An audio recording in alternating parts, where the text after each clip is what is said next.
Hello दोस्तों, आपका स्वागत है आपका अपना क्लास लर्न विद आत्मानंद में।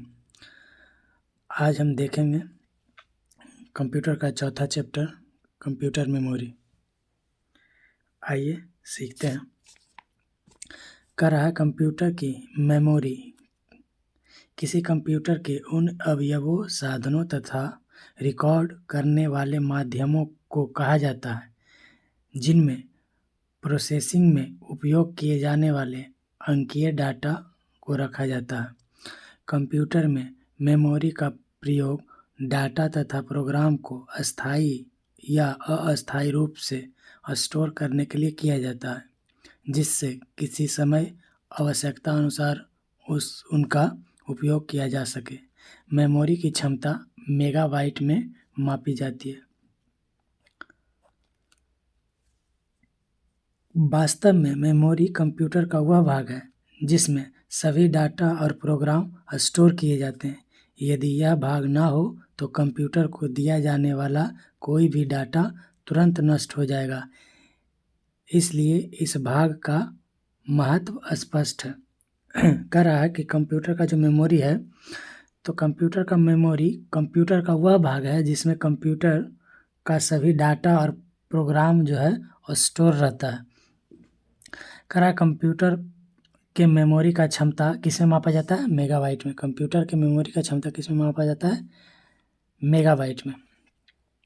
मेमोरी के प्रकार कह रहा मेमोरी को दो भागों में बांटा गया है। एक है प्राइमरी मेमोरी और दूसरा है सेकेंडरी मेमोरी। पहला प्राइमरी मेमोरी। कह रहा है कि प्राइमरी मेमोरी के आंतरिक मेमोरी भी कहा जाता है, यानी प्राइमरी मेमोरी को आंतरिक मेमोरी भी कहा जाता है, क्योंकि यह कंप्यूटर के सीपीयू का ही भाग होती है। प्राइमरी मेमोरी में किसी समय चल रहे प्रोग्राम तथा उनके इनपुट डाटा और आउटपुट डाटा को कुछ समय के लिए स्टोर किया जाता है। इस मेमोरी का आकार सीमित होता है, परंतु इसकी गति बहुत तेज होती है, जिससे जब भी किसी डाटा की ज़रूरत हो इसमें से तुरंत लिया जा सके। कह रहा है कि प्राइमरी मेमोरी जो है उसको आंतरिक मेमोरी भी कहा जाता है। आंतरिक का अर्थ हुआ अंदर का मेमोरी, यानी ये जो है सीपीयू से अटैच रहता है। प्राइमरी मेमोरी जो है ये क्या रहता है? सीपीयू से अटैच रहता है, यानी सीपीयू का ही एक भाग होता है। कह रहा है कि प्राइमरी मेमोरी को दो भाग में बांटा गया है। प्राइमरी मेमोरी को कितना भाग में बांटा गया है? दो भाग में। पहला रैम। पहला क्या है? रैम। इसका अर्थ होता है, इसका फुल फॉर्म होता है random access memory. Random access memory. और मेमोरी में ही बताया कि प्राइमरी मेमोरी जो है इस मेमोरी का आकार सीमित होता है, परंतु इसका गति क्या है? तेज होता है, जिससे जब भी किसी डाटा की ज़रूरत हो उससे तुरंत लिया जा सके। कह रहा है कि प्राइमरी मेमोरी में किसी समय चल रहे प्रोग्राम तथा उनके इनपुट डाटा और आउटपुट डाटा को कुछ समय के लिए स्टोर किया जाता है। यानी प्राइमरी मेमोरी में जो है डाटा को कुछ ही समय के लिए स्टोर किया जाता है। प्राइमरी मेमोरी में डाटा को कुछ ही समय के लिए स्टोर किया जाता है। प्राइमरी मेमोरी जो होता है आंतरिक मेमोरी भी कहा जाता है। प्राइमरी मेमोरी को दो भाग में बांटा गया है। एक रैंडम एक्सेस मेमोरी। क्या है? रैंडम एक्सेस मेमोरी, जिसको रैम बोलते हैं। रैम। प्राइमरी मेमोरी को दो भागों में बांटा गया है। पहला है रैंडम एक्सेस मेमोरी और दूसरा क्या है? रोम, रीड ओनली मेमोरी। तो पहले हम रैंडम एक्सेस मेमोरी देखेंगे। कह रहा रैंडम एक्सेस मेमोरी एक चिप की तरह होती है जो मेटल ऑक्साइड सेमीकंडक्टर से बनी होती है। रैम में उपस्थित सभी सूचनाएं अस्थायी होती है और जैसे ही कंप्यूटर की विद्युत सप्लाई बंद कर दी जाती है, वैसे ही समस्त सूचनाएं नष्ट हो जाती है। अर्थात रैम एक वॉलेटाइल मेमोरी है। कह रहा है कि प्राइमरी मेमोरी दो प्रकार का होता है, एक रैम और एक रोम। तो रैम का खासियत क्या है कि यह क्या है? एक चिप की तरह होता है। रैम जो होता है एक चिप की तरह होता है जो कि मेटल ऑक्साइड सेमीकंडक्टर से बना हुआ होता है। रैम किसका बना हुआ होता है? मेटल ऑक्साइड सेमीकंडक्टर का बना होता है। कह रहा है इसमें जो सूचना होता है अस्थायी होता है। अस्थायी करने का मतलब हुआ कि इसमें फिक्स नहीं हो जाता है। इसमें जब इससे जब बिजली चली जाती है, कंप्यूटर से जब बिजली चली जाती है तो वह सूचना जो है वो खुद से क्या हो जाता है? मिट जाता है। वोलेटाइल होता है। वोलेटाइल का मतलब होता है मिट जाना। वोलेटाइल का अर्थ क्या होता है? मिट जाना। कह रहा रैम का उपयोग डाटा को स्टोर करने तथा उसमें उपस्थित डाटा को पढ़ने के लिए किया जाता है। रैम का उपयोग डाटा को स्टोर करने तथा उसमें उपस्थित डाटा को पढ़ने में किया जाता है। रैम भी 2 प्रकार के होता है। रैम भी कितना प्रकार का होता है? 2 प्रकार के। एक क्या है? डी रैम, जिसको डायनेमिक रैम भी कहा जाता है, डी रैम। और दूसरा क्या है? एस रैम, जिसको स्टैटिक रैम भी कहा जाता है। रैम कितना प्रकार के होता है? 2 प्रकार के, एक डी रैम और एक एस रैम। डी रैम को डायनेमिक रैम भी कहा जाता है। कह रहा है इसे डी रैम भी कहा जाता है। किसको? डायनेमिक रैम को। डी रैम चिप के स्टोरेज सेल परिपथों में एक ट्रांजिस्टर लगा होता है। या डी रैम चिप के स्टोरेज सेल परिपथों में एक ट्रांजिस्टर लगा होता है जो ठीक उसी प्रकार कार्य करता है जिस प्रकार कोई ऑन ऑफ स्विच कार्य करता है, और इसमें एक कैपेसिटर भी लगा होता है जो एक विद्युत चार्ज को स्टोर करता है।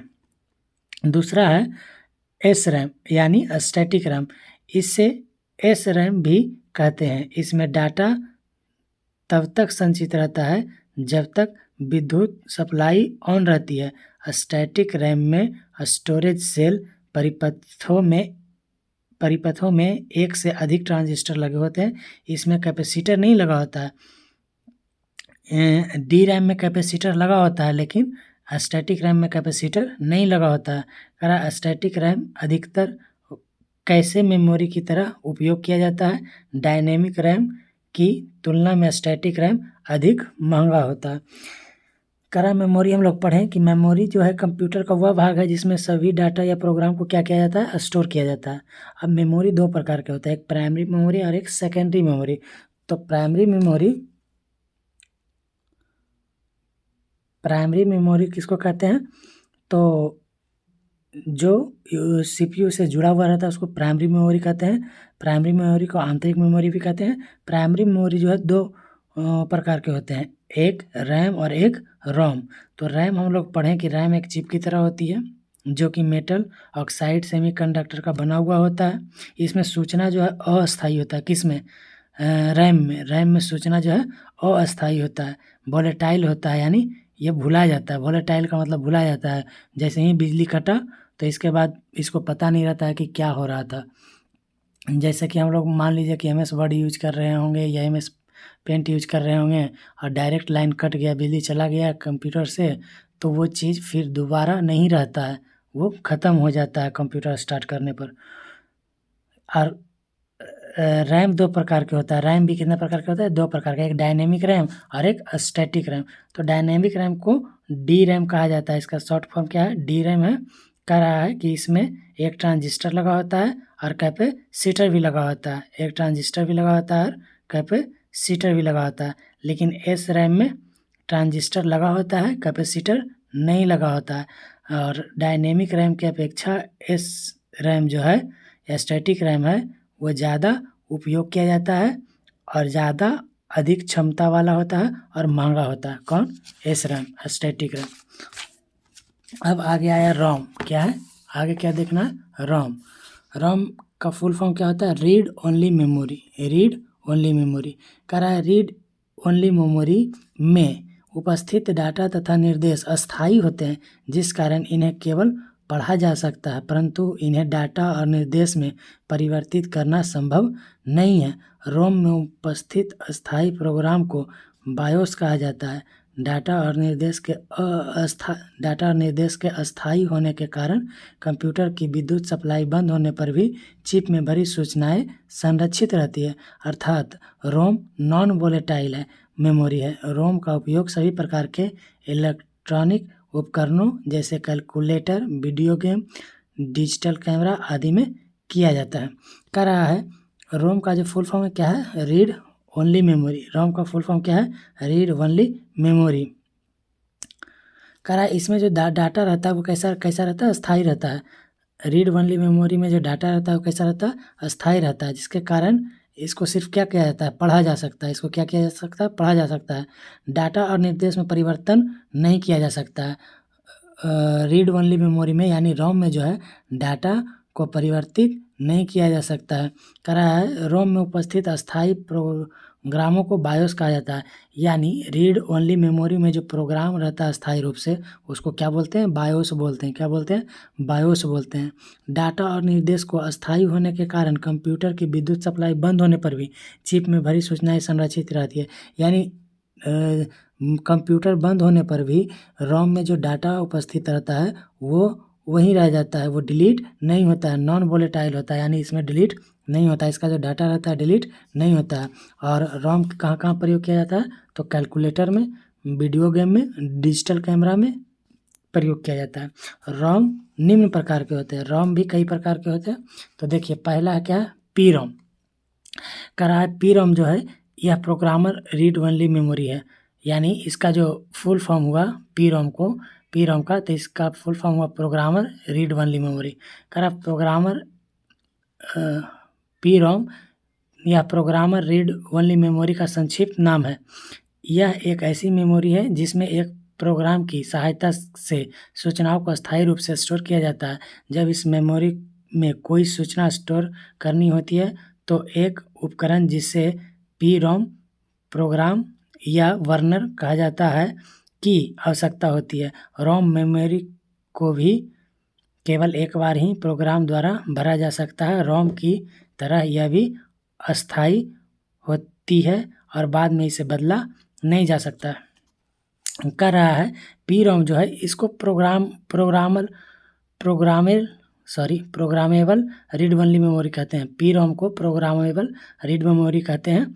कह रहा है कि इसमें जो सूचना होता है अस्थायी रूप से स्टोर होता है। इसमें जो सूचना होता है अस्थायी रूप से स्टोर होता है। इसमें जब सूचना स्टोर करनी होती है तो किसका ज़रूरत पड़ता है, पी रोम प्रोग्रामर का या बर्नर का आवश्यकता पड़ता है। पी रोम में जब डाटा को स्टोर करना होता है तो किसका ज़रूरत पड़ता है, पी रोम प्रोग्रामर का या बर्नर का ज़रूरत पड़ता है। पी रोम में डाटा को स्टोर करने के लिए। कह रहा है रोम मेमोरी को भी केवल एक बार ही प्रोग्रामर द्वारा भरा जा सकता है। यानी पी रोम में जब डाटा जो हम भरते हैं तो एक ही बार भर सकते हैं। ऐसा नहीं है कि उसको मिटाकर फिर दूसरा डाटा हम उसमें डाल सकते हैं, नहीं। पी रोम में डाटा एक ही बार डाल सकते हैं, वो भी अस्थायी रूप से। बाद में इसे बदला नहीं जा सकता है। उसको प्रोग्रामेबल रीड ओनली मेमोरी कहते हैं। जैसे ये सब क्या रहता है, कंप्यूटर फ्रिज या वॉशिंग मशीन में पी रोम रहता है। अब कह रहा है ई पी रोम, यानी यह erasable programmable read only memory होता है। ई पी रोम का फुल फॉर्म क्या है, erasable programmable read only memory का संक्षिप्त नाम है ई पी रोम। यह एक ऐसी पी रोम मेमोरी है जिसको फिर से प्रोग्रामर किया जा सकता है। यानी पी रोम को ही, इस पी रोम में जैसे इरेज नहीं होता था, पी रोम में जो डाटा डाल दिए हैं उसको हम इरेज नहीं कर सकते हैं, डाटा को बदल नहीं सकते हैं। तो फिर उसके बाद एक ऐसा रोम बनाया जिसको हम क्या कर सकते थे, इरेज किया कर सकते थे। वैसा प्रोग्रामर रीड ओनली मेमोरी जिसको हम इरेज कर सकते थे उसको ई पी रोम कहते हैं, erasable programmer read only memory कहते हैं। इसमें क्या है कि हम डाटा को फिर से क्या कर सकते हैं, प्रोग्राम कर सकते हैं। कह रहा है ई पी रोम में भरी हुई सूचना भी अस्थायी होता है क्योंकि कंप्यूटर को ऑन ऑफ कर देने के बाद भी वह नष्ट नहीं होता। इसमें भी सूचना अस्थायी होता है, लेकिन इसमें जो डाटा होता है उसको हम डिलीट करके नया डाटा को इरेज करके उसमें नया डाटा को भर सकते हैं, किसमें, ई पी रोम में। अब आ गया ई पी रोम। कह रहा यह electrically erasable programmer read only memory है। यानी ई पी रोम का फुल फॉर्म क्या होगा, electrically erasable programmer read only memory. यानी इसमें इरेजेबल किससे होगा, तो इलेक्ट्रिकली होगा। किससे होगा? इलेक्ट्रिकली होगा। कह रहा है कि यह एक ऐसी ईपीरोम है जिसको फिर से प्रोग्राम करने के लिए सर्किट से हटाने और निर्माता को भेजने की आवश्यकता नहीं होती है। कह रहा है कि इसमें जो डाटा होता है उसको फिर से प्रोग्राम करने के लिए सर्किट से हटाना नहीं पड़ता है, निर्माता के पास भेजना नहीं पड़ता है। अब आगे है कुछ विशेष मेमोरी। अब इसके बाद क्या है? कुछ विशेष मेमोरी में देखिए कि पहला है कैशे मेमोरी। क्या है? Cache memory. कह रहा है कैशे मेमोरी एक विशेष प्रकार की मेमोरी है जो अत्यधिक तेज स्टैटिक रैम चिप का उपयोग करती है और प्रोसेसर को किसी विशेष मेमोरी का उपयोग अत्यंत तेजी से करने की सुविधा प्रदान करती है। कौन? Cache memory. कैशे मेमोरी का उपयोग क्या होता है? जैसे देखिए हम लोग मान लीजिए मैसेज करते हैं व्हाट्सएप में, तो हम लोग लिखते हैं किसी को कि आप कहाँ जा रहे हैं, और बार बार ये चीज़ जब मैसेज में हम रिपीट करते हैं तो कभी आप गौर किए होंगे कि हम लिखते हैं आप, तो मैसेज जो टेक्स्ट रहता है उसके ऊपर खुद लिखा हुआ रहता है आप कहाँ। यदि जो हम कहाँ दबाएं तो उसके बाद जस्ट आ जाएगा जा रहे हैं। यानी वो इतना फास्ट होता है कि आपके कई बार बात रिपीट करने के दौरान वह जान जाता है कि अगला वर्ड ये वही लिखने वाला है, तो वहाँ पर क्या करता है? ऑप्शन में दे देता है। उसी को कैशे मेमोरी कहते हैं। कैशे मेमोरी का काम यही है। अब आया फ्लैश मेमोरी। कह रहा है फ्लैश मेमोरी एक प्रकार की सेमीकंडक्टर आधारित नॉन वोलेटाइल मेमोरी है, यानी ये भी भूलता नहीं है, जो विद्युत सप्लाई बंद होने पर भी चिप में स्टोर डाटा को सुरक्षित रखता है। यह एक रीराइटेबल मेमोरी है। कह रहा है फ्लैश मेमोरी क्या है?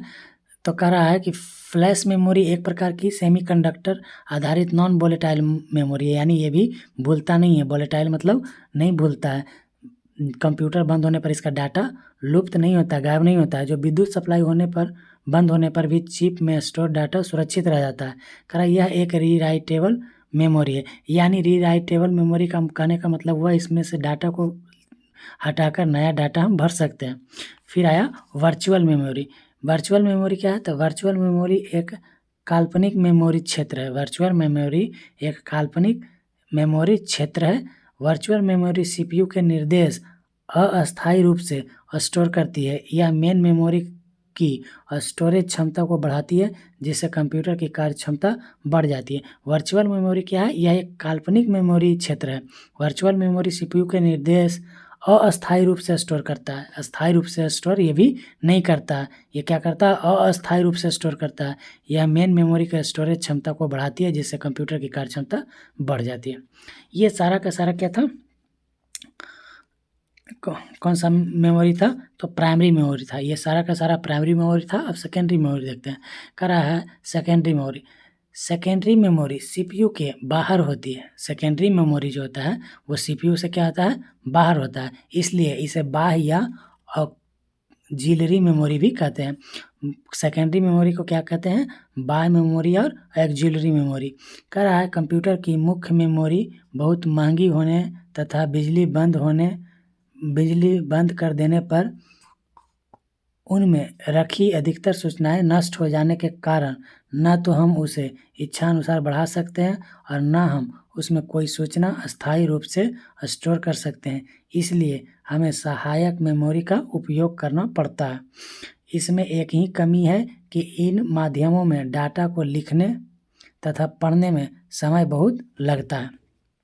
क्या कह रहा है? फिर से समझिएगा। कह रहा है कि सबसे पहले कह रहा है कि सेकेंडरी मेमोरी को हम क्या कह सकते हैं? तो बाह्य मेमोरी कह सकते हैं या ऑक्सिलरी मेमोरी भी कह सकते हैं। कह रहा है कंप्यूटर की मुख्य मेमोरी बहुत महंगी होने के कारण, यानी जो प्राइमरी मेमोरी होता है वह बहुत महंगी होता है। प्राइमरी मेमोरी जो होता है क्या होता है? सेकेंडरी मेमोरी की अपेक्षा महंगी होता है। कह रहा है बिजली बंद कर देने पर उसमें रखी अधिकतर सूचनाएं नष्ट हो जाने के कारण, हम पढ़े हैं कि प्राइमरी मेमोरी में क्या है? रैम में जितना भी डाटा रहता है वो सारा का सारा क्या हो जाता है?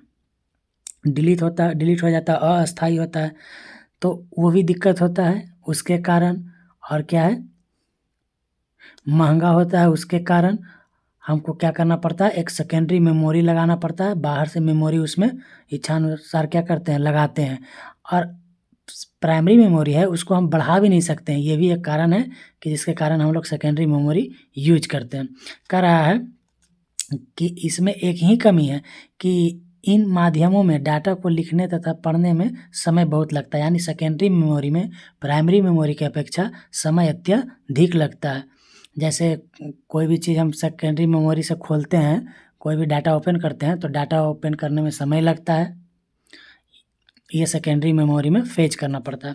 कह रहा है कुछ मुख्य सेकेंडरी मेमोरी डिवाइस, यानी बहुत सारा सेकेंडरी मेमोरी डिवाइस है जिसको आप पढ़ना है। कह रहा है मैग्नेटिक स्टोरेज कौन कौन सा है? Hard disk drive, floppy disk, magnetic tape, ये सारा का सारा मैग्नेटिक स्टोरेज में आएगा। मैग्नेटिक स्टोरेज में कौन कौन सा आएगा? तो hard disk drive, magnetic tape और फ्लॉपी डिस्क, ये सारा का सारा मैग्नेटिक डिस्क है। फिर ऑप्टिकल स्टोरेज कौन कौन सा है? तो CD, DVD, ब्लूरे डिस्क, ये ऑप्टिकल स्टोरेज है। फिर सॉलिड स्टेट स्टोरेज कौन कौन सा है? तो पेन फ्लैक्स ड्राइव और memory card. Pen flash drive और मेमोरी कार्ड क्या कहलाता है? तो सॉलिड स्टेट स्टोरेज के क्या क्या है? तो पेन फ्लैश ड्राइव और मेमोरी कार्ड। फिर ऑप्टिकल स्टोरेज क्या है? तो DVD, CD और ब्लूरे डिस्क, ये तीनों के तीनों पहले जो गोल वाला चलता था ना उसी को कह रहा है क्या? Optical storage. तीनों का शेप साइज वैसा ही रहता है DVD की तरह। और मैग्नेटिक स्टोरेज क्या है? तो हार्ड डिस्क ड्राइव है, मैग्नेटिक टेप है और फ्लॉपी डिस्क है। तो सबसे पहले देखेंगे हार्ड डिस्क ड्राइव यानी HDD। कह रहा हार्ड डिस्क ड्राइव, हार्ड का अर्थ क्या हो गया? हार्ड का अर्थ क्या हो गया? हार्ड। डिस्क का अर्थ क्या हो गया? ये आपका जो गोल वाला है वो डिस्क हो गया। ड्राइव का अर्थ क्या हुआ? चलाना। ड्राइव का अर्थ क्या हुआ? चलाना। तो ये ऐसे रहता है, ऐसे एक बॉक्स में रहता है, यहाँ पर ये हार्ड हो गया और यहाँ पर क्या रहता है? डिस्क रहता है, ये डिस्क रहता है और यहाँ पर एक ड्राइव रहता है जो चलाता है। यहाँ पर क्या रहता है? एक ड्राइव रहता है जो इसको मूव कराता है।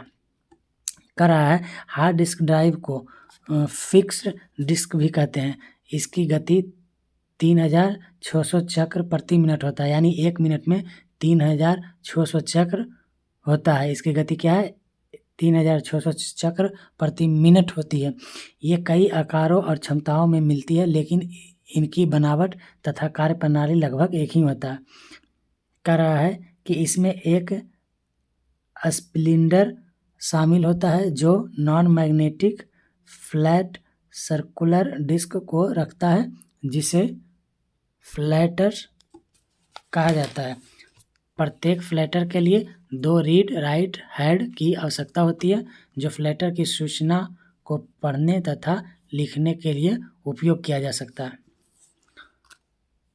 सूचना बैंड में रिकॉर्ड की जाती है। सूचना में प्रत्येक बैंड को ट्रैक कहा जाता है। प्रत्येक बैंड को ट्रैक कहा जाता है। प्रत्येक फ्लैटर के पास समान नंबर के ट्रैक होते हैं तथा ट्रैक स्थान जो सभी फ्लैटर को आर पार काट देता है सिलेंडर कहलाता है। ट्रैक 0 सबसे भीतरी ट्रैक होता है। ट्रैक को पाई आकार वाले वर्गों में विभाजित किया जाता है, जिसे सेक्टर्स कहा जाता है। कह रहा है कि इसमें स्प्लिंडर शामिल होता है। क्या होता है इसमें शामिल? स्प्लिंडर शामिल होता है जो non magnetic flat circular disc को रखता है, जिसे फ्लैटर्स कहा जाता है। इसी में एक घुमाने वाला होता है यहाँ पर, जिसको ड्राइव कहते हैं। इसको ड्राइव का अर्थ ही होता है चलाना, घुमाना। कह रहा है कि प्रत्येक फ्लैट के लिए 2 रीड राइट हेड की आवश्यकता होती है, जो फ्लैटर को सूचना को पढ़ने तथा लिखने के लिए उपयोग किया जाता है। सूचना बैंड में रिकॉर्ड की जाती है। सूचना जो है यही बैंड में रिकॉर्ड की जाती है, जो बैंड है उसमें रिकॉर्ड की जाती है। सूचना के प्रत्येक बैंड को ट्रैक कहा जाता है। इसमें जितना भी बैंड है बीच बीच में ही रहता है, बैंड है उसको क्या कहा जाता है? ट्रैक कहा जाता है। बीच बीच में रहता है, इस तरह से उसको क्या कहा जाता है? ट्रैक कहा जाता है। प्रत्येक फ्लैटर के पास समान नंबर के ट्रैक होते हैं तथा ट्रैक स्थान जो सभी फ्लैटर के आर पार काट काट देती है, सिलेंडर कहलाती है। और ये जो है यहाँ से ऐसे ऐसे क्या करती है, काटती है, उसको क्या कहलाता है, सिलेंडर कहलाता है। ये आप देखिएगा CPU कभी देखे होंगे तो CPU में इस तरह से जो रहता है, इस तरह से, तो यहाँ पर एक इस तरह से लगा हुआ होता है, यही क्या है, हार्ड डिस्क ड्राइव होता है, हार्ड डिस्क ड्राइव लगा हुआ होता है। और यहाँ फिर DVD के लिए लगा हुआ होता है, यहाँ पर DVD के लिए लगा होता है और ये हार्ड डिस्क ड्राइव लगा होता हुआ, इसको निकालते हैं तो इस तरह से ये रहता है। यहाँ पर क्या रहता है, यहाँ पे आपका डिस्क रहता है और ये चलाने वाला एक ड्राइव रहता है, और हार्ड है इसलिए हार्ड बोलते हैं, हार्ड डिस्क ड्राइव। अब आ गया FD, फ्लॉपी डिस्क। क्या है नेक्स्ट, फ्लॉपी डिस्क। करा फ्लॉपी डिस्क एक वृत्ताकार डिस्क होती है जिनके दोनों ओर एक चुंबकीय पदार्थ का लेप चढ़ा होता है। यह एक प्लास्टिक के चौकोर कवर में संरक्षित रहती है जिसके भीतर फ्लॉपी की सफाई करने वाली मुलायम लाइनें होती है। फ्लॉपी डिस्क को डिस्किटी फ्लॉपी या केवल डिस्क के नाम से भी जाना जाता है। यह 3 आकारों में उपलब्ध होता है। फ्लॉपी डिस्क पर कोई सूचना लिखने या उसे पढ़ने के लिए एक विशेष उपकरण की आवश्यकता होती है जिसे फ्लॉपी डिस्क ड्राइव कहा जाता है। कह रहा है कि फ्लॉपी डिस्क जो है वह एक वृत्ताकार डिस्क में होती है। यह एक कार्ड ही के जैसा होता है। यह कैसा होता है, कार्ड के जैसा होता है। जैसे आप ATM कार्ड वगैरह देखे हैं ना, तो उसी तरह से ये संरक्षित रहता है, ऐसे करके रहता है। और उसमें एक छोटा सा वृत्ताकार रहता है। जैसे आपको हम करके बताते हैं थोड़ा सा। मान लीजिए यहाँ पे 2 पेज है, 2 पेज है इस राउंड में, इस राउंड में 2 पेज है, और इसके बीच में ये इस तरह से होता है फ्लॉपी डिस्क, समझे। और ये एक इधर से और एक इधर से प्लास्टिक के चौकोर से ये ढका हुआ होता है। ये जो यहाँ पर ये आपका फ्लॉपी डिस्क है वो ढका हुआ होता है। वही करा कि वृत्ताकार डिस्क होता है जिसके दोनों ओर एक चुंबकीय पदार्थ के लेप चढ़ा होता है। यह एक प्लास्टिक के चौकोर कवर से संरक्षित रहता है। इसमें कह रहा है कि चुंबकीय पदार्थ का लेप चढ़ा हुआ होता है, तो वो लेप इस पर चढ़ा हुआ होता है। ये जो आपको दिखाए थे इस पर लेप चढ़ा हुआ होता है, और इस लेप पर दोनों, एक इस साइड से और एक इस साइड से क्या होता है, प्लास्टिक से ढका हुआ होता है। कह रहा है यह एक प्लास्टिक चौकोर कवर से संरक्षित रहता है जिसके भीतर फ्लॉपी की सफाई करने वाली मुलायम लाइनें होती है। कह रहा है यह 3 आकार में उपलब्ध होता है। कितने आकार में उपलब्ध होता है, 3 आकार में। एक 8 इंच का, एक 5.25 इंच का और एक 3.5 इंच का। एक 8 इंच का, एक 5.25 इंच का और एक 3.5 इंच का। कह रहा है कि फ्लॉपी डिस्क की सूचना लिखने या पढ़ने के लिए एक विशेष उपकरण की आवश्यकता होता है जिसको क्या कहते हैं, फ्लॉपी डिस्क ड्राइव कहते हैं। क्या कहते हैं, फ्लॉपी डिस्क ड्राइव कहते हैं। अब आ गया मैग्नेटिक टेप। क्या आ गया, मैग्नेटिक टेप आ गया। कह रहा है मैग्नेटिक टेप ये फाइलों का बैकअप लेने के बहुत सुरक्षित और सस्ते साधन माने जाते हैं। चुंबकीय टेप काफ़ी धीमा होती है क्योंकि यह एक क्रमित माध्यम है। इसका अर्थ यह है कि इसमें डाटा लिखने या पढ़ने का कार्य एक सिरे से दूसरे सिरे तक क्रमशः किया जाता है। हम बीच से लिखना पढ़ना शुरू नहीं कर सकते हैं। मैग्नेटिक टेप पर डाटा पढ़ने व लिखने का कार्य एक उपकरण के माध्यम से किया जाता है जिसे टेप ड्राइव कहते हैं, जिसे क्या कहते हैं, टेप ड्राइव कहते हैं। अभी ये क्या है, तो आप पहला ज़माना में देखे होंगे जिसमें हम लोग बहुत सारा गाना सुनते थे कैसेट के नाम से। एक इधर रहता था और एक इधर रहता था, और इसके ऊपर क्या रहता था, रिबन के जैसा चढ़ा हुआ रहता था। और यही रिबन क्या होता था, ये जब घूमता था तो ये इधर चढ़ता था, और फिर जब ये घूमता था तो इधर चढ़ता था। तो वही कह रहा है कि इसमें बीच से चालू बंद नहीं होता था गाना, बीच से आप डायरेक्ट नहीं चला सकते हैं। इस जब भी चलेगा तो शुरू से ही चलेगा। बीच से चलाना है आपको तो इसको निकाल के और पहले इसको क्या कर लेना पड़ेगा, घुमा लेना पड़ेगा। तो फिर ये जहाँ पर ये जहाँ पर ये मैग्नेटिक टेप आएगा वहाँ से फिर चालू हो जाएगा। समझ में आया?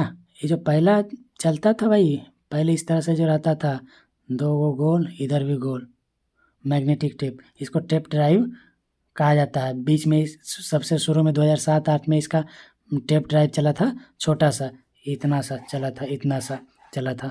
फिर इसके लिए तो बहुत बड़ा बड़ा इंस्ट्रूमेंट आया, अब तो इसका ज़माना नहीं रहा। आगे देखिए, कॉम्पैक्ट डिस्क का रहा है। कॉम्पैक्ट डिस्क एक विशेष प्रकार के डिस्क होता है जिसका शॉर्ट फॉर्म क्या है? डीसी है। क्या है short form? DC. Compact disc एक विशेष प्रकार की डिस्क होती है जिस पर डाटा प्रायः एक बार ही लिखा जाता है और फिर उसे कितनी बार भी पढ़ सकते हैं। कॉम्पैक्ट डिस्क एक प्रकार के रीड ओनली मेमोरी होता है। इसमें प्राय ऐसी सूचनाएं स्टोर की जाती है जो अस्थायी प्रकृति की हो तथा जिनकी आवश्यकता बार बार पड़ती हो। सीडी को 3 भागों में विभाजित किया जाता है, यानी कॉम्पैक्ट डिस्कों को 3 भागों में विभाजित किया जाता है, सीडी रोम, सीडीआर और सीडी आरडब्ल्यू। कह रहा है कॉम्पैक्ट डिस्क जो है सीडी का फुल फॉर्म है। कॉम्पैक्ट डिस्क क्या है? सीडी का फुल फॉर्म। हम लोग जो 2007, 8, 9, 10 तक जो क्या है, गांव में वीसीआर जो मंगा के चलाते थे तो वही सीडी से मूवी वूवी देखते थे, वही सीडी कह रहा है। और इसमें क्या था कि जब आप एक बार डाटा को स्टोर कर दिए हैं, कुछ भी स्टोर कर दिए हैं, तो इसको आप मिटा नहीं सकते हैं। यूज बार बार कर सकते हैं लेकिन इसको फिर आप मिटा नहीं सकते हैं। किस में? सीडी में मिटा नहीं सकते हैं। ये 3 प्रकार का होता था, सीडी रोम, सीडी आर और सीडी आर डब्ल्यू। का रहा है सीडी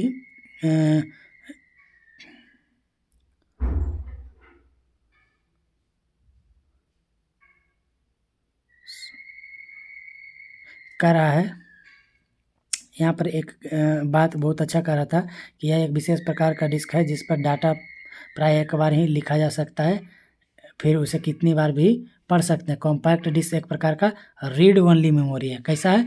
रीड ओनली मेमोरी है, यानी रोम है। रोम का खासियत क्या था? रैम में था कि ये ख़त्म हो जाता था, जैसे ही लाइन कटता था ख़त्म हो जाता था। रोम में क्या है कि लाइन कटे ना कटे वो ख़त्म नहीं होता था। कि जहाँ से मान लीजिए कि रोम का उपयोग क्या है कि मान लीजिए हम एक मूवी चला रहे हैं और मूवी में बीच ही में कट गया लाइन, तो लाइन जब आएगा कंप्यूटर में या सिस्टम में, तो लाइन आने के बाद जहाँ से मूवी रुका था वहीं से चालू हो जाएगा। तो ये रोम का काम करता है। और रैम में क्या है?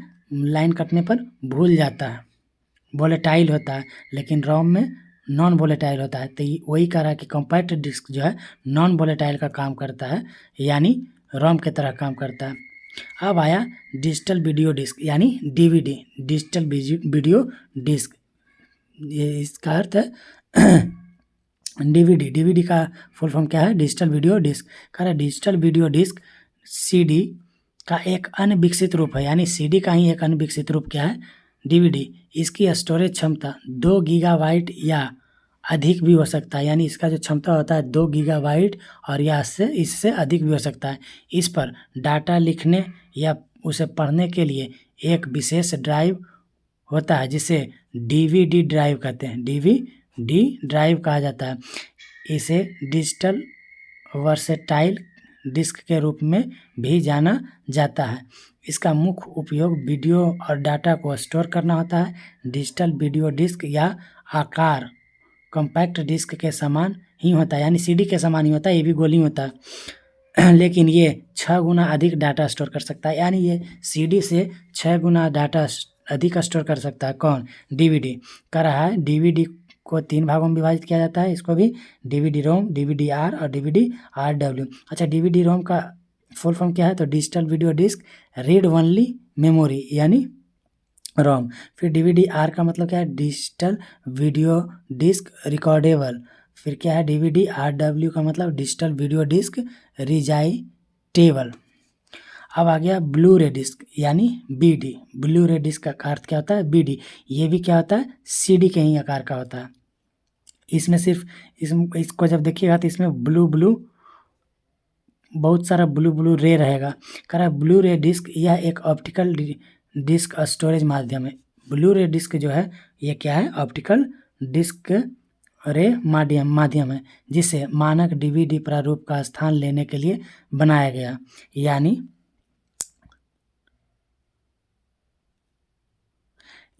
ये डीवीडी का समझिए विकसित रूप है। जैसे डीवीडी सीडी का विकसित रूप था, उसी तरह से बीडी जो है डीवीडी का विकसित रूप है। कह रहा है ब्लू रे डिस्क का नाम इसे पढ़ने में प्रयुक्त नीली बैगनी, देखिए यही कह रहा है नीली बैगनी लेजर से किया जाता है, नीली बैगनी लेजर से किया जाता है। मुख्य रूप से इसका प्रयोग उच्च परिभाषा वाले वीडियो प्ले स्टेशन 3 या वीडियो गेम्स स्टोर करने के लिए किया जाता है। ब्लू रे डिस्क विभिन्न फॉर्मेट में होता है। क्या क्या होता है? तो बी रोम, BDR और BDRW और BDRE होता है, BDRE होता है। आगे देखिए, आगे अब आया pen thumb flash drive. Pen thumb flash drive कह रहा यह पेन के आकार की इलेक्ट्रॉनिक्स मेमोरी होता है जिसे प्लग एंड प्ले डिवाइस की तरह USB पोर्ट में लगाकर डाटा स्टोर करने के लिए प्रयोग किया जाता है।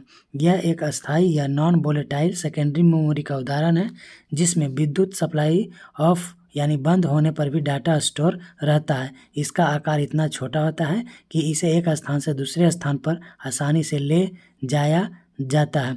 यह एक रीराइटेबल मेमोरी होता है। रीराइटेबल का मतलब होता है ना कि हम उसमें रखा हुआ डाटा को हटा भी सकते हैं और उसमें फिर हम नया डाटा भर सकते हैं। रीराइटेबल का अर्थ यही होता है, क्योंकि इसमें पुराने डाटा को डिलीट करके नया डाटा स्टोर किया जा सकता है, उसी को रीराइटेबल कहते हैं। तो ये पेन या थंब या फ्लैश क्या है, जिसको हम लोग ड्राइव नहीं बोल देते हैं, पेन ड्राइव, वही है पेन ड्राइव। पेन ड्राइव को ही पेन थंब या फ्लैश ड्राइव कहा जा रहा है। ये क्या होता है? रीराइटेबल होता है, यानी इसमें हम डाटा को डिलीट कर सकते हैं, फिर नया डाटा भर सकते हैं। ये भी अस्थायी होता है, लाइन चले जाने पर इसका डाटा डिलीट नहीं होता है। फिर आता है मेमोरी कार्ड। मेमोरी कार्ड जो हम लोग मोबाइल में यूज करते हैं। कह रहा है मेमोरी कार्ड एक चिप आकार में डाटा स्टोरेज डिवाइस है जिसमें डाटा स्टोर कर सकते हैं। ये सामान्यतः कई इलेक्ट्रॉनिक उपकरणों में उपयोग किया जाता है, जिसमें डिजिटल कैमरा में उपयोग होता है, मोबाइल फ़ोन में उपयोग होता है, लैपटॉप का भी मेमोरी कार्ड आता है, वो थोड़ा सा बड़ा रहता है। इससे वे छोटे पुनः रिकॉर्ड करने योग्य, पोर्टेबल और बहुत हल्के होते हैं। कह रहा इन्हें भी जाने। सेकेंडरी स्टोरेज मीडिया से हार्ड डिस्क में सॉफ्टवेयर प्रोग्राम को कॉपी करने की प्रक्रिया इंस्टॉलेशन कहा जाता है। क्या कहा जाता है? इंस्टॉलेशन कहा जाता है। समझिएगा थोड़ा सा। सेकेंडरी स्टोरेज मीडिया से मतलब जो अभी हम पढ़ रहे थे मेमोरी, पेन ड्राइव, ये सब। सेकेंडरी स्टोरेज मीडिया से हार्ड डिस्क में सॉफ्टवेयर प्रोग्राम को कॉपी करने की प्रक्रिया को इंस्टॉलेशन कहा जाता है। यानी हार्ड डिस्क से हम लोग क्या करेंगे, सेकेंडरी मेमोरी से हार्ड डिस्क में हम लोग जो स्टोरेज करते हैं सॉफ्टवेयर को, तो उसको क्या कहा जाता है? इंस्टॉलेशन कहा जाता है। क्या कहा जाता है? इंस्टॉलेशन। कह रहा है स्टोरेज डिवाइस का मुख्य फोल्डर रूट डायरेक्टरी कहलाता है। स्टोरेज डिवाइस का मुख्य फोल्डर रूट डायरेक्टरी कहा जाता है। मेमोरी डिवाइस में फ्लिप फ्लॉप का इस्तेमाल किया जाता है। मेमोरी डिवाइस में किसका इस्तेमाल किया जाता है? फ्लिप फ्लॉप का। मेमोरी डिवाइस में किसका इस्तेमाल किया जाता है? फ्लिप फ्लॉप का। ये थोड़ा सा याद रखने वाला चीज़ है। जैसे मेमोरी की इकाइयाँ देखिएगा, पढ़िएगा। कह रहा है एक बीट में जो है बाइनरी डिजिट होता है 0 या 1। यानी बाइनरी डिजिट बराबर क्या होता है? 1 बीट। बाइनरी डिजिट बराबर क्या होता है? 1 बीट। 1 बीट बराबर बाइनरी डिजिट। अच्छा, ऐसा 4 बीट मिलाकर एक निबल बनता है। 4 बीट बनाकर एक निबल बनता है। चाहे तो इस तरह से पढ़िए कि 1 निबल बराबर 4 बीट, 1 निबल बराबर 4 बीट, और 1 बाइट बराबर 8 बीट, 1 बाइट बराबर 8 बीट्स। 1 किलो बाइट बराबर KB बराबर 1024 बाइट्स। 1 किलो बराबर 1024 बाइट, और 1 मेगा बाइट्स बराबर 1024 किलो बाइट। 1 मेगा बाइट बराबर 1024 किलो बाइट। 1 गीगा बाइट बराबर 1024 गीगा बाइट। 1 गीगा बाइट बराबर 1024 गीगा बाइट, और 1 टेरा बाइट का बराबर 1024 गीगा बाइट। 1 टेराबाइट के बराबर 1024 गीगाबाइट, और 1 पेटाबाइट बराबर 1024 टेराबाइट। 1 एक्साबाइट बराबर 1024 पेटाबाइट। 1 जेटाबाइट बराबर 1024 एक्साबाइट, और 1 योटाबाइट बराबर 1024 जेटाबाइट, और एक ब्रोंटो बाइट बराबर 1024 योटा बाइट और एक जियो बाइट बराबर 1024 ब्रोंटो बाइट। इसको इस तरह से याद रखिए, इस तरह से ज़्यादा याद नहीं रहेगा, आप याद रखिए ना सिर्फ कि बढ़ते जाएंगे तो क्या होगा,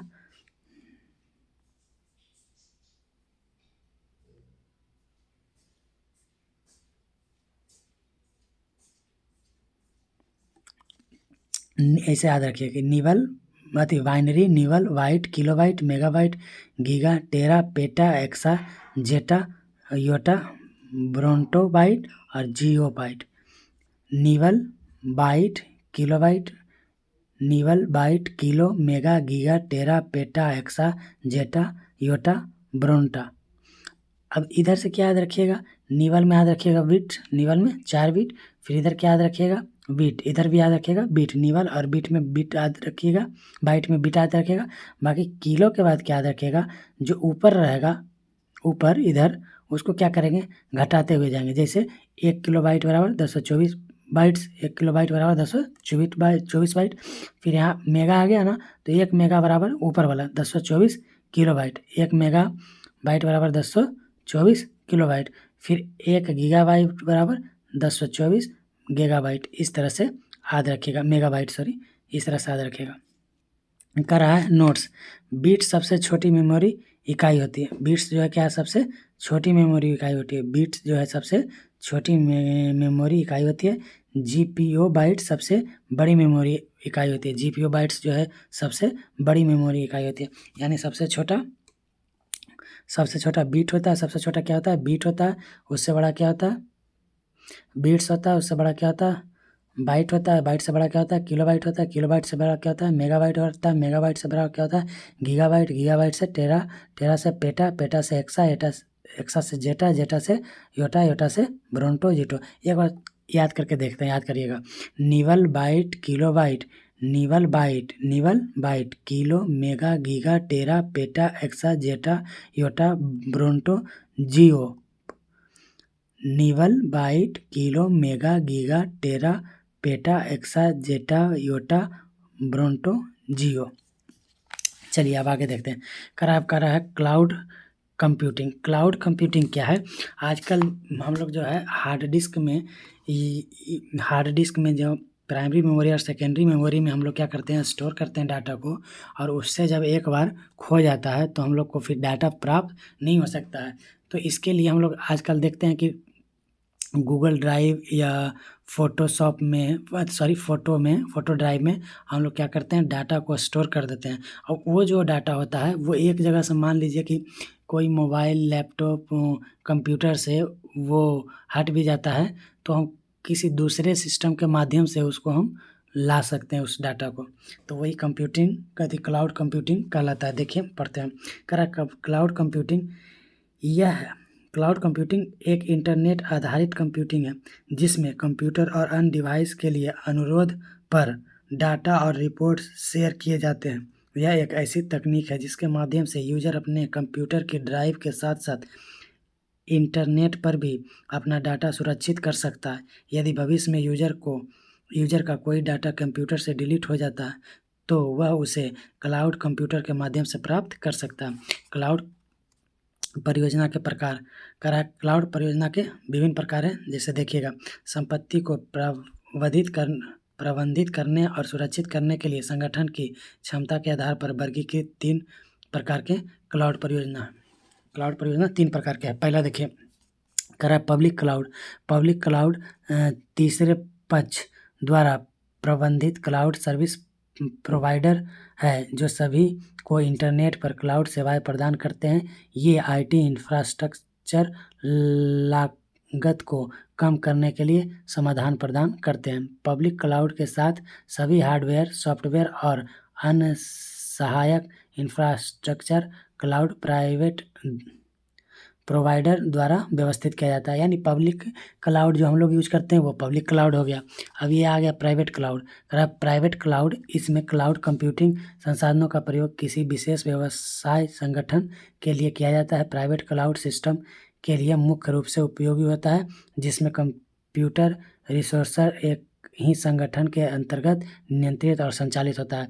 प्राइवेट क्लाउड जैसे कोई भी संस्थान यूज करता है, प्राइवेट क्लाउड कहलाता है। जैसे एक संस्थान में कि क्या है भाई कि मान लीजिए कोई कॉलेज है, तो कॉलेज का पासवर्ड जितने भी वहाँ का मेंबर हैं उनके पास है, तो अलग अलग यूज कर सकता है, लेकिन वहाँ का मेंबर ही यूज कर सकता है, उसके अलावा नहीं कोई यूज कर सकता है। तो ये प्राइवेट क्लाउड हो गया। पब्लिक क्लाउड जो हम लोग यूज करते हैं। अब करा हाइब्रिड क्लाउड। हाइब्रिड क्लाउड क्या हो गया, जिसको प्राइवेट क्लाउड भी यूज कर सकता है और पब्लिक क्लाउड भी यूज कर सकता है। जैसे देखिएगा कि कोई कॉलेज में हम लोग फॉर्म भरते हैं, तो वो फॉर्म भरने के लिए जब दे देता है स्टूडेंट लोग को, तो स्टूडेंट लोग भी भर सकते हैं और क्या कर सकता है, कॉलेज वाला भी भर सकता है। लेकिन कुछ कुछ उसमें ऐसा डाटा रहता है जो सिर्फ क्या कर सकता है, कॉलेज वाला ही खोल सकता है और स्टूडेंट लोग उस डाटा को नहीं खोल सकते हैं। तो जब दोनों मिल गया तो वही हाइब्रिड क्लाउड कहलाएगा। करा हाइब्रिड क्लाउड में पब्लिक क्लाउड और प्राइवेट क्लाउड दोनों का प्रयोग होता है। एक ऐसी साइट जिस पर कुछ कंटेंट सार्वजनिक उपलब्ध हो और कुछ केवल रजिस्टर्ड उपयोगकर्ता के लिए उपलब्ध हो, ऐसे क्लाउड को हाइब्रिड क्लाउड कहते हैं। यानी कुछ उसका जो कंटेंट होगा वो सब लोगों के लिए उपलब्ध होगा, लेकिन कुछ कंटेंट जो होगा वो सिर्फ उसका मेंबर ही देख सकता है। तो वो दोनों ही चीज़ में मिल गया, तो इसलिए हाइब्रिड क्लाउड कहलाया। कह रहा है क्लाउड कंप्यूटिंग सर्विसेज सामान्य और व्यापक रूप से उपयोग किए जाने वाली क्लाउडेड कंप्यूटिंग सेवाएं निम्न प्रकार के हैं। एक है infrastructure as a service. Infrastructure as a service कह रहा है यह एक क्लाउड मॉडम है जहां बाहरी क्लाउड प्रदाताओं द्वारा व्यवसायों के लिए वर्चुअल इंफ्रास्ट्रक्चर में प्रस्तुत और प्रबंधित किया जाता है। इन सर्विसेज के कुछ उदाहरण हैं Amazon elastic computer cloud, Microsoft azure आदि। करा सॉफ्टवेयर एज ए सर्विस यह एक डिस्ट्रीब्यूशन मॉडल है जो इंटरनेट पर सॉफ्टवेयर एप्लीकेशन देने के लिए एक विशेष विधि है। इसके कुछ उदाहरण माइक्रोसॉफ्ट ऑफिस 360, ओरेकल, CRM आदि। इस सेवा को वेब सेवाओं के रूप में जाना जाता है। फिर आ गया प्लेटफॉर्म एज ए सर्विस। यह सॉफ्टवेयर एप्लीकेशन के विकास, परीक्षण, विवरण और प्रबंधन के लिए ऑन डिमांड सर्विस की आपूर्ति को प्रस्तुत करता है। यह सर्विस प्रदान करने वाले कुछ उदाहरण ब्लूमिक्स, क्लाउडबेस, salesforce.com आदि है। कह रहा है अगली पीढ़ी की विभिन्न मेमोरी। अब अगली पीढ़ी के विभिन्न मेमोरी के बारे में थोड़ा सा हम देख लेते हैं, फिर उसके बाद ऑब्जेक्टिव पढ़ेंगे। कह रहा है FE या FE रैम। ये रोम नहीं है, रैम है। रैम में क्या होता था कि इसका जो है रैम में क्या था कि रैम जो है वोलेटाइल होता था, यानी उसमें मेमोरी उसका जो डाटा होता था डिलीट हो जाता था।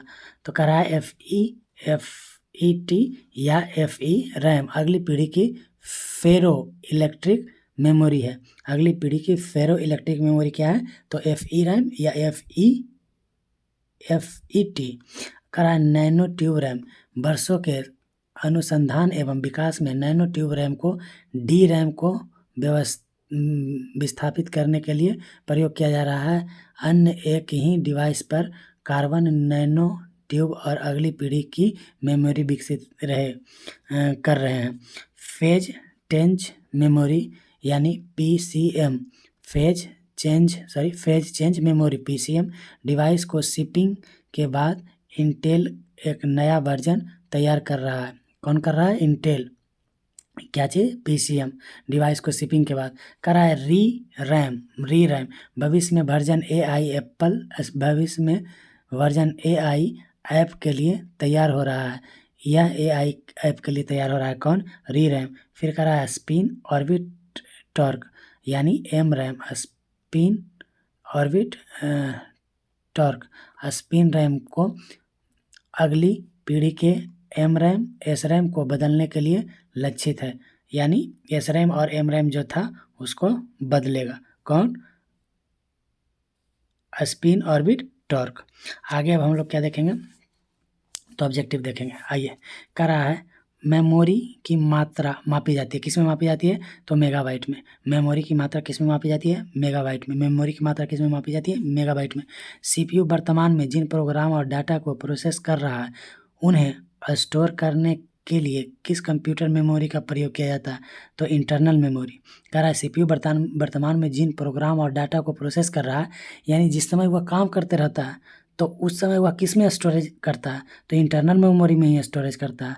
और यदि जो लाइन कट गया तो यहीं पर इंटरनल मेमोरी क्या हो जाएगा, वो जो सारा चीज़ रहेगा डिलीट हो जाएगा। कह रहा है जब प्रोसेसर CPU का प्रयोग करता है तब डाटा और प्रोग्राम कहाँ रखता है? जब प्रोसेसर CPU का प्रयोग करता है तो डाटा और प्रोग्राम को कहाँ रखता है? मेन मेमोरी में। जब CPU का प्रयोग कर लेता है तो मेन मेमोरी में। कह रहा है कंप्यूटर की प्रमुख मेमोरी को कहा जाता है, क्या कहा जाता है? कंप्यूटर के प्रमुख मेमोरी को प्राइमरी मेमोरी भी कहते हैं, आंतरिक मेमोरी भी कहते हैं, प्राइमरी मेमोरी भी कहते हैं। क्या कहते हैं?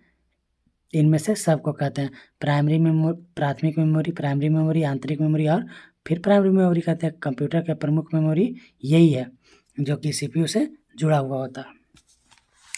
कह रहा है रैम का पूरा नाम क्या है? तो रैम का पूरा नाम है random access memory.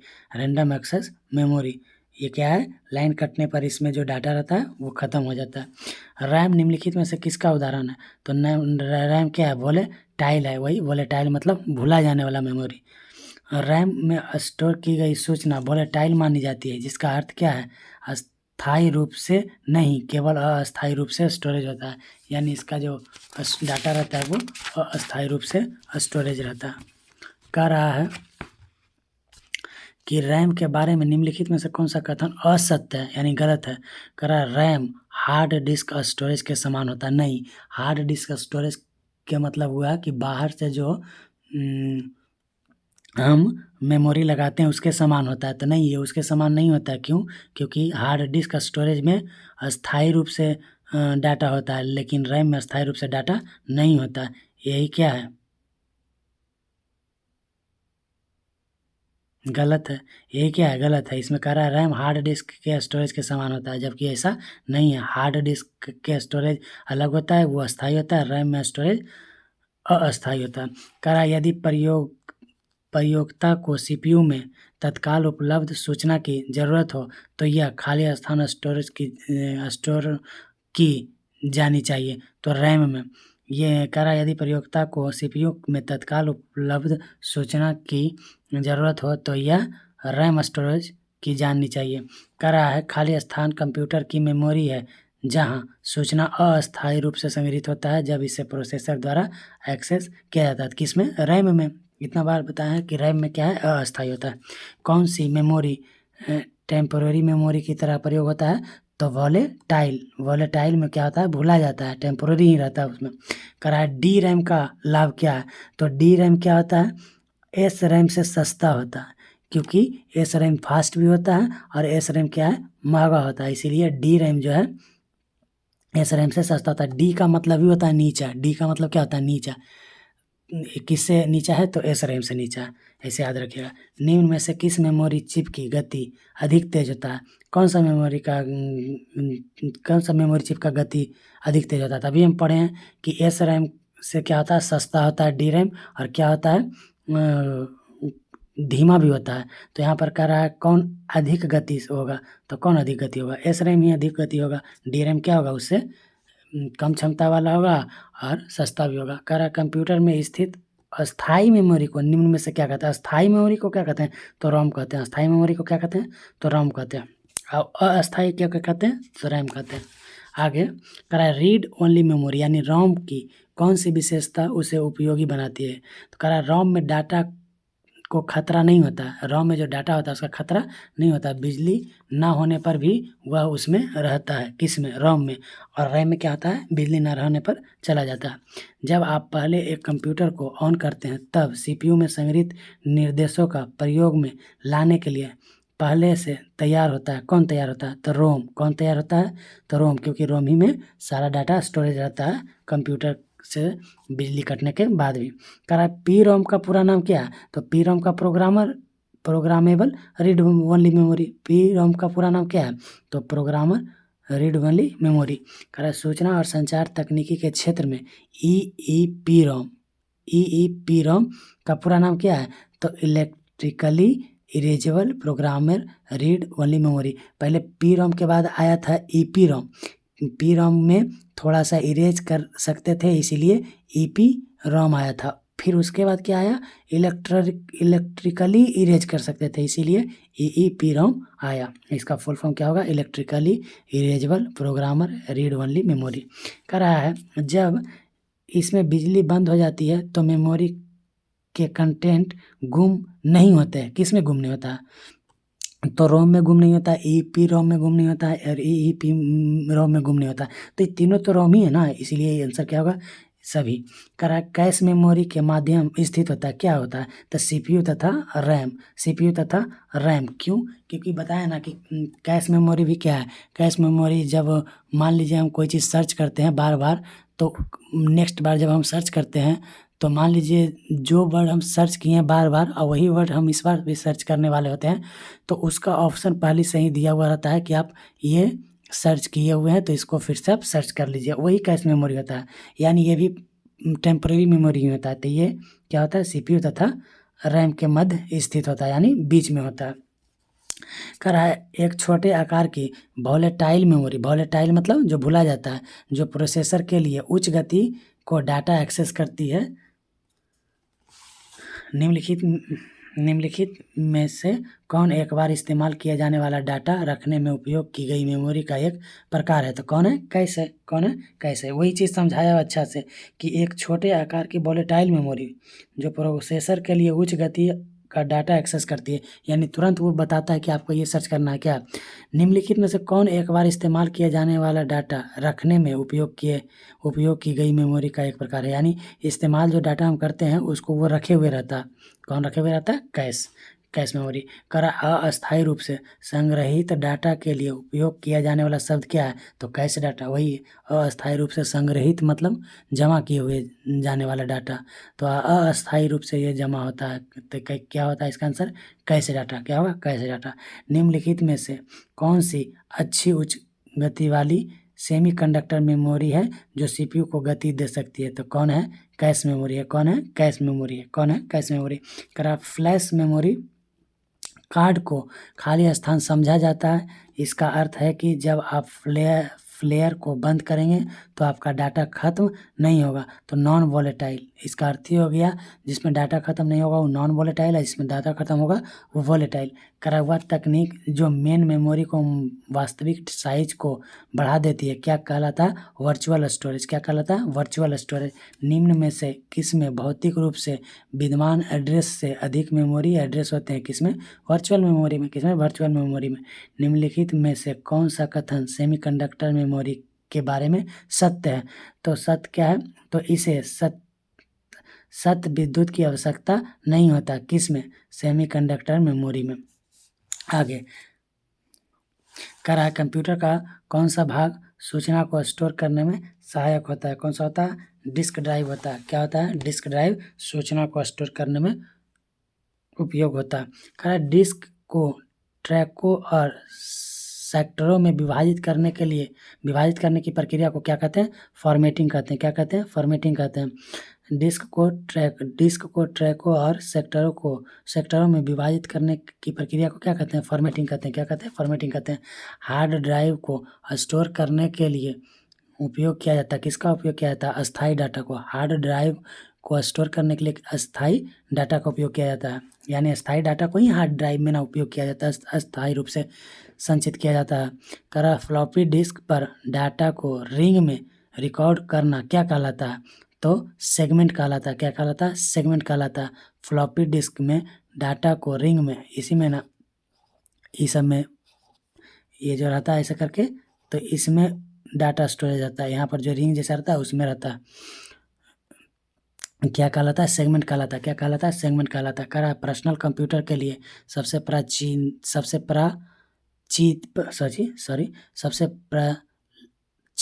Storage device कौन सा है, तो फ्लॉपी डिस्क। सबसे प्रचलित डिवाइस कौन सा, फ्लॉपी डिस्क। पर्सनल कंप्यूटर के लिए सबसे प्रचलित स्टोरेज डिवाइस कौन सा है, तो फ्लॉपी डिस्क। कह रहा है डिस्क के उस कंटेंट को क्या कहते हैं जो उसे बनाते समय रिकॉर्ड किया जाता है और जिसे प्रयोक्ता बदल या मिटा नहीं सकते हैं, तो केवल रीड मेमोरी। केवल रीड मेमोरी। क्या मेमोरी, रीड मेमोरी, जिसको बदल नहीं सकते हैं उसको केवल रीड मेमोरी कहते हैं। कह रहा है खाली स्थान सबसे सामान्य प्रकार के स्टोरेज डिवाइस है, कौन, मैग्नेटिक। कौन? मैग्नेटिक। मैग्नेटिक सबसे सामान्य प्रकार के स्टोरेज डिवाइस है। निम्नलिखित में से किस में अधिकतम डाटा की मात्रा को स्टोरेज माध्यम से संग्रहित करके रखा जा सकता है? तो मैग्नेटिक स्टोरेज डिवाइस में। किसमें? मैग्नेटिक स्टोरेज डिवाइस में। किसमें? मैग्नेटिक स्टोरेज डिवाइस में। कह रहा है CDRW का पूरा रूप क्या है? तो CDRW का पूरा रूप है कम्पैक्ट डिस्क री राइटेबल। RW का मतलब क्या होता है? नहीं दिख रहा था। RW का मतलब क्या होता है? री राइटेबल का अर्थ क्या होता है? उसमें हम फिर से डाटा को इरेज करके नया डाटा भर सकते हैं। तो CDRW का अर्थ क्या होता है? कॉम्पैक्ट डिस्क री राइटेबल। कह रहा है रीयूजेबल ऑप्टिकल स्टोरेज का टिपिकली एक्रोनिमिक खाली स्थान होता है। क्या होता है? CD री राइटेबल होता है। क्या होता है? CD री राइटेबल होता है। कह रहा है CD री राइटेबल डिस्क है। क्या है? CD री राइटेबल डिस्क को इरेज और री राइट किया जा सकता है, वही मिटा सकते हैं, फिर उसे उसमें हम डाटा स्टोर कर सकते हैं। कौन से मीडिया में डाटा जानकारी उसमें उपयोगकर्ता द्वारा एक से ज़्यादा बार स्टोर करने की क्षमता होती है? तो CD री राइटेबल में। किसमें? CD री राइटेबल में। कह रहा है ऐसी कॉम्पैक्ट डिस्क को क्या कहते हैं? जो लगभग 550 से 800 MB का डाटा या 74 से 80 मिनट का म्यूजिक स्टोर कर सकती है। तो CD रोम में सबसे ज़्यादा कम इसी में होता है, CD रोम में। करा एक CD रोम और CD री राइटेबल में क्या अंतर है? तो CD रोम पर लिखा जा सकता है और CD री राइटेबल पर लिखा जा सकता है। CD रोम पर केवल पढ़ा जा सकता है। CD रोम पर केवल पढ़ा जा सकता है और CD री राइटेबल पर लिखा जा सकता है। आगे DVD क्या है? तो DVD डिजिटल वीडियो डिस्क है। DVD क्या है? डिजिटल वीडियो डिस्क है, जो कि CD से ज़्यादा स्टोरेज क्षमता रखता है। कितना? तो 6 गुना। कितना? 6 गुना। DVD क्या है? तो डिजिटल वीडियो डिस्क है। कहा निम्नलिखित में से कौन सी स्टोरेज डिवाइस उपकरण का उदाहरण है? निम्नलिखित में से कौन सी स्टोरेज डिवाइस उपकरण का उदाहरण? तो स्टोरेज डिवाइस उपकरण का उदाहरण है चुंबकीय मैग्नेटिक डिस्क भी है, टेप्स भी है, DVD भी है, यानी इसमें से सभी क्या है? स्टोरेज डिवाइस का उदाहरण है। कह रहा है DVD का उदाहरण क्या है? तो ऑप्टिकल डिस्क। DVD का उदाहरण क्या है? Optical disc. DVD का उदाहरण क्या है? Optical disc. Blu ray disc का प्रयोग किस में किया जाता है? तो प्ले स्टेशन में किया जाता है। किस में किया जाता है? प्ले स्टेशन में किया जाता है। ब्लू रे डिस्क का किस में प्रयोग किया जाता है? तो प्ले स्टेशन 3 में किया जाता है। प्ले स्टेशन 3 में किया जाता है। पेन ड्राइव है। पेन ड्राइव क्या है? एक हटाई जाने वाली द्वितीय स्टोरेज यूनिट है। एक हटाई जाने वाली द्वितीय स्टोरेज यूनिट, यानी उसको हम हटा सकते हैं। कह रहा है 3.5 इंच वाली फ्लॉपी डिस्क की क्षमता होती है। कितनी होती है? तो 1.44 MB होता है। 1.44 MB होता है। 3.5 इंच वाली फ्लॉपी डिस्क की क्षमता क्या होती है? तो 1.44 MB होता है। इसमें हम थोड़ा सा इसको हम बताए थे कि फ्लॉपी डिस्क 3 साइज में होता है। कितना साइज में? 3 साइज में। 8 इंच, एक 8 इंच, एक 5.5 इंच और एक 3.5 इंच। तो वही क्वेश्चन आपको दे दिया कि 3.5 इंच वाली फ्लॉपी डिस्क की क्षमता होती है। कितना होता है?